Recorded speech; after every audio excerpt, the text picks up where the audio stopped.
अष्टम वेतन कमिशन संपर्क में एक बड़ अपडेट आसी।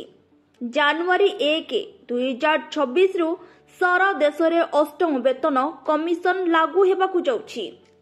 अर्थ राष्ट्र मंत्री पंकज चौधरी लोकसभा एक लिखित उत्तर दाखल करी एही सूचना देइछन्ति।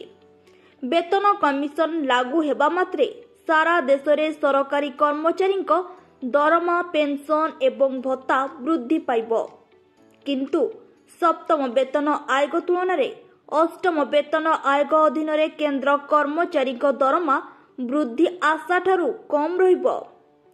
वर्तमान केंद्र कर्मचारी मूल दरमा 18,000 टंका थिबा बेले अष्टम वेतन आयोग अधीन यह 32,000 टंका को बढ़ी पारे। आगामी अष्टम वेतन आयोग अधीन केंद्र कर्मचारी दरमा 13% बढ़ी पारे, जहाँ सप्तम वेतन आयोग अधीन 14.3% थिला।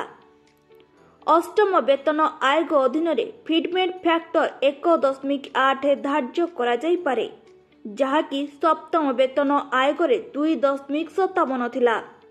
यार अर्थ पूर्व आयोग तुलन में अष्टम वेतन आयोग अधीन मूल दरमारे मोट वृद्धि कम रहिबो।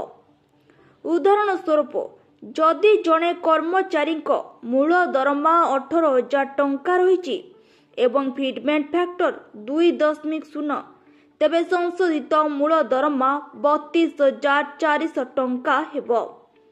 एथिरे HRA किंबा DA अंतर्भुक्त नहीं, जहाको पृथक भावे हिसाब करा जाई थाए।